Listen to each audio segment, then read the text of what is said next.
walks into the room, everybody gets nervous or scared. Do you guys work together? Do you embrace each other? Or is there a real competition? We embrace each other, and each time I walk in the room, I get respect. Oh, okay. Now, I know that you told me that you were abused sexually. You're a sex abuse survivor. Now, I don't really want to rehash that too much about, because I don't like to bring bad memories up to people. But are you okay now? Yes, I'm okay. And I just want to say one thing to anybody that has survived it, that that Mm-hmm. incident does not define you, and it does define who you are, okay? And Mm-hmm. if you are strong enough to survive it, you are strong enough to live on and help others too who are not as strong and who need help. Okay. Now, I know this is going to be an odd question to ask you because generally when I'm talking to a man, um, sometimes I found that when I'm talking to straight men, even some gay men, they don't quite understand um, because there's so many lingos today about how people identify. How is it that you identify? I identify myself as human, Okay. to be perfectly honest. I'm a gay man. I don't have any problem being called gay. I don't let anybody use any kind of slur to give them any empowerment at all. Okay, it's just, to me, it's just a word, and it shows their ignorance, not who I am. It shows who they are, and I'm kind of happy that people, if they're going to feel that way, tell me up front, so I don't waste my time with you anymore. Okay. Now, I see that you produced a couple of different shows, Bling, and you were the chairman of the Rainbow Room. Now, what is the Rainbow Room and what is Bling? What were those shows? Okay, Bling is a a drag show with a lot of bling. That's usually with Okay. celebrity impersonation. Oh, Um, that sounds like me. I I love produced Bling. a couple of those. Yeah, hey, you're Dionne Warwick, girl. Oh, Oh, you honey, like? that's so awesome.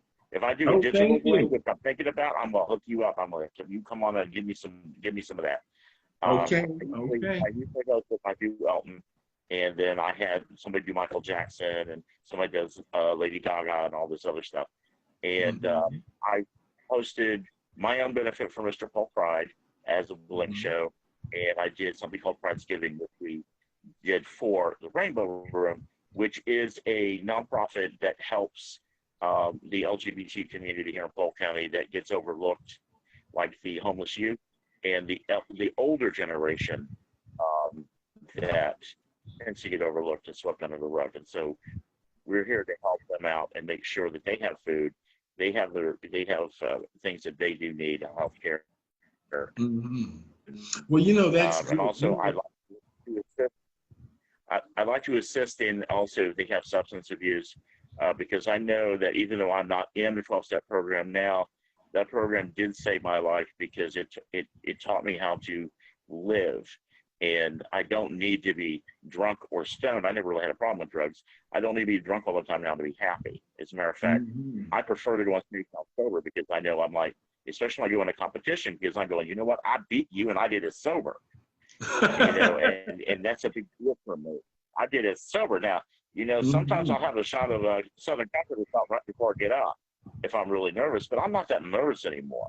I'm not that nervous. Hmm. I developed people follow me to Clearwater. I just got a gig in Ocala. People are going to follow me there. So not only can I entertain people, but the club owners, I'm bringing you people that are buying your drinks and your food. So, you Hmm. know, that makes me more marketable. And and I've and I'm wrenching out of my comfort zone a little bit now. So, who knows what I'm going to create next?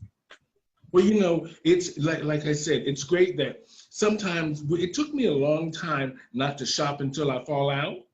And then my parents, before they died, I missed them. They said you got to have some balance so when you get a little bit older, you have some money left for your old age and your security.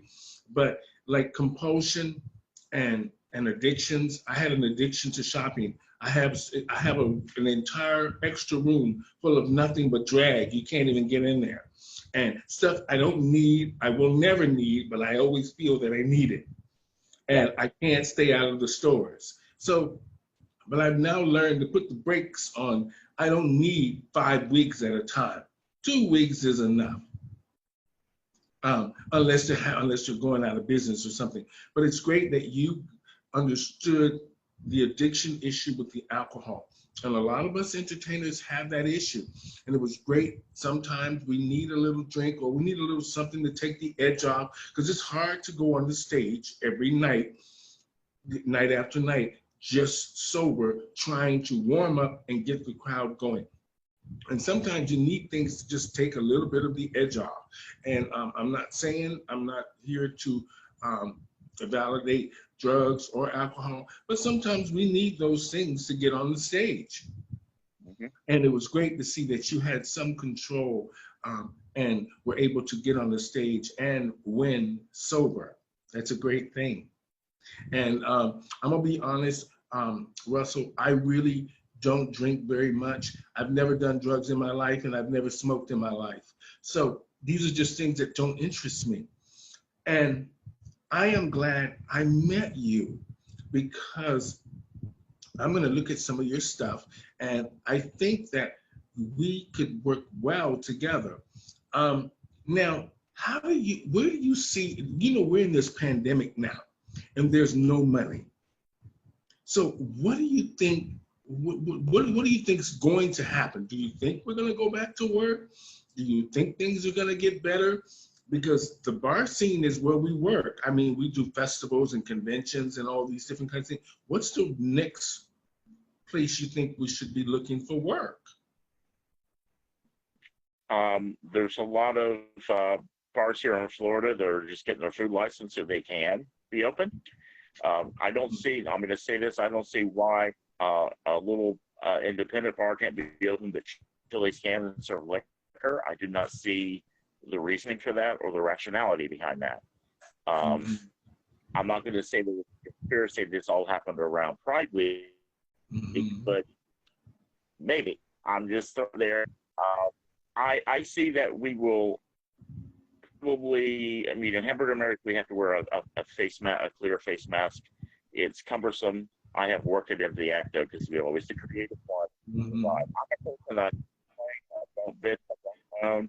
I look for solutions, and I work with that, because you need to have the positivity. We will be going back to normal, or a new normal. I think at this point, they'll probably just reopen everything and be required to wear a mask. I'm